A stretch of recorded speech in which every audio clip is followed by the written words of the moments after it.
देखो, सबसे पहली बात हमारी कमजोरी क्या है, हम परेशान हो जाते हैं। संसार में देखो तो परेशान, परमार्थ की तरफ देखो तो हम परेशान हो, ये हमारा आदत स्वभाव बन गया परेशान होना। थोड़ा सा धैर्यवान बनो, गंभीर बनो। कोई इस भारी से भारी विपत्ति में परेशानी स्वीकार करके विपत्ति से थोड़ी निकला जाता। सुलझो, ठीक है, विपत्ति आई, समस्या आई, इसका समाधान होगा। ऐसा थोड़ी कि हमें नष्ट कर देगी।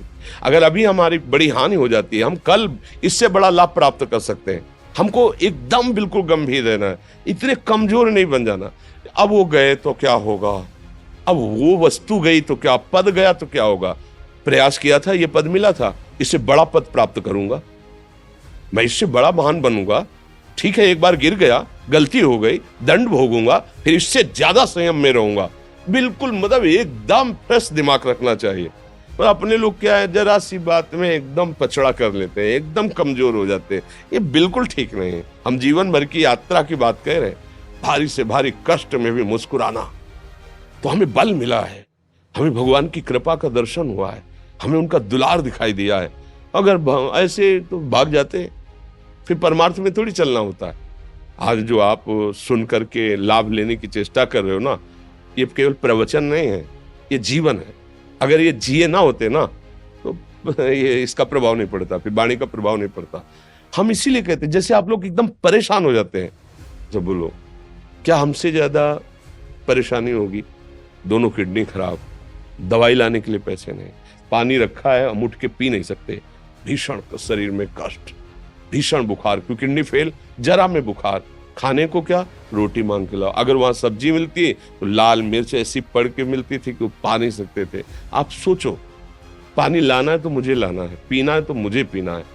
अगर मैं हारता तो कहां पहुंच जाता, क्या स्थिति होती। नहीं, मरना है, पर कदम पीछे। कोई दिन ऐसा नहीं जिस दिन सेवा ना की हो, जिस दिन सेवा ना गए हो। गुरु जी की सेवा में जाना है, पहले अपने को स्वस्थ साबित करना है, नहीं वो सेवा ही नहीं लेंगे। तुम बीमार हो, तुम कष्ट में हो, ऐसे उनकी दृष्टि बड़ी शांत है। उनकी सेवा की, आके लेट गए, फिर हिम्मत की, अपनी श्री जी की सेवा की। मधुकरी नहीं गए, 3-3 4-4 दिन भोजन नहीं गए, पर सेवा नहीं छोड़ा, दिनचर्या नहीं छोड़ी। और उसका प्रधान कारण संयम, ब्रह्मचर्य, भगवत आश्रय, नाम जप, कभी हारने नहीं दिया। अभी भी थोड़ी देर बाद डायलिसिस शुरू हुआ, हारने, आपको हारे हुए नजर आ रहे हैं। शरीर में पीड़ा है, किडनी फेल है, ऐसा तो हम स्वस्थ बैठे हैं, पीड़ा है, बार बार प्यास लगती है, थोड़ा थोड़ा पानी मिलता है हर, लेकिन हम आनंदित हैं, हम प्रसन्न हैं। हम लड़ाई में हारे नहीं हैं, ना हारेंगे, हम जीत चुके हैं। हम अपने मालिक के भरोसे में अपना सब बात, तो वो ये हम अपनी बड़ाई नहीं बता रहे, हम आपको बता रहे समस्या। सोचो, तुम्हारे पास तो माँ है, भाई है, बहन है, परिवार है, कोई ना कोई तो है ना। मेरा किसी ने कभी जीवन में ध्यान भी नहीं दिया। क्यों?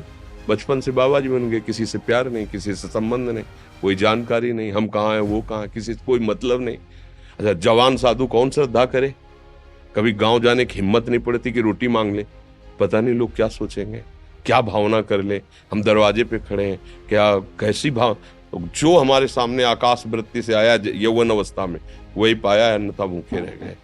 जब हम हर समय अपने को विवेक के द्वारा सावधान रखे तो हम कभी निराश नहीं हुए, कभी उदास नहीं हुए, कभी ऐसा नहीं लगा कि यार हम दुखी, कभी नहीं लगा। उसी का फल है कि उस सुख का संकेत मिल गया जहां दुख की निशानी भी नहीं है। वही उसी के बच्चे हो, हम सब उसी धातु से बने हुए हैं। हम इतना क्यों परेशान हो जाते हैं? हम ये देखते हैं अपने लोग, थोड़ी बात बिगड़ गई परेशान, नहीं बिगड़ी तो बिगड़ जाने की संभावना में परेशान है।